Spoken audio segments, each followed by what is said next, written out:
Ang yuan ng China ay nagwakas sa pinakamahina nitong antas sa loob ng mahigit 17 years noong Miyerkules matapos ang offshore na katapat nito ay bumagsak sa isang record low sa magdamag habang ang lumalalang digmaang pangkalakalan lalong-lalo na sa pagpaton ng taripa ng US sa China ay nakaapekto ng malaki sa mga negosyo ng mga Chino. Natapos ng onshore yuan ang domestic trading session sa 7.3498 na puntos kada dolyar, ang pinakamahina nitong pagsara mula noong December 2007. Sobrang dami na ng mga negosyanteng Chino sa China na ramdam na ang epekto ng pagpataw ng pinakamataas na taripa ng US sa kanilang bansa, bagay na tinatawag nilang pinakamalala sa buong kasaysayan ng bansang China.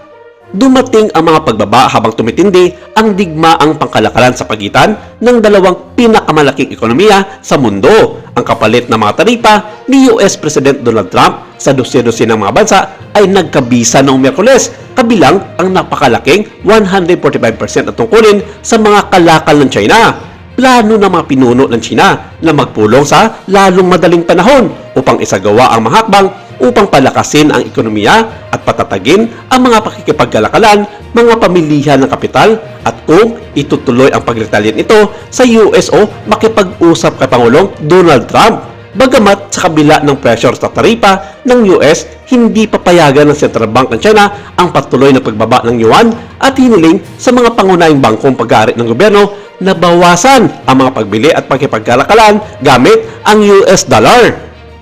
Ang mga bangkong pag-aari ng Estado ng China ay abala sa pagbebenta ng mga US dollar sa onshore spot na market upang pabagalin ang bilis ng pagbaba ng yuan. Ito'y ayon sa dalawang taong kapitalista at pamilyar sa mga Chinese trader at mga negosyante. Gayunpaman, ang parehong onshore at offshore yuan ay bumagsak na higit sa 1% itong taon na nag-iwan sa kanilang mas pahina mula nung simula ng taon na ang tunay na dahilan ay sobrang takot sa mga taripa na ipinataw ng Amerika. Inakusahan ni Trump noong Martes ang China ng pagmamanipula ng pera nito upang mabawi ang epekto ng mga taripa.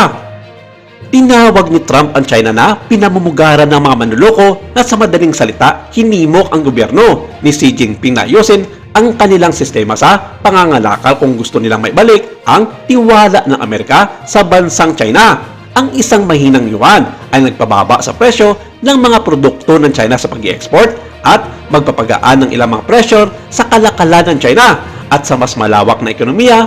Ngunit ang pagbaba ng pera nito ay maaaring magiging dahilan ng hindi kanais-nais na presyo ng pag-agos ng kapital at mapanganib sa katatagan ng pananalapi ng China.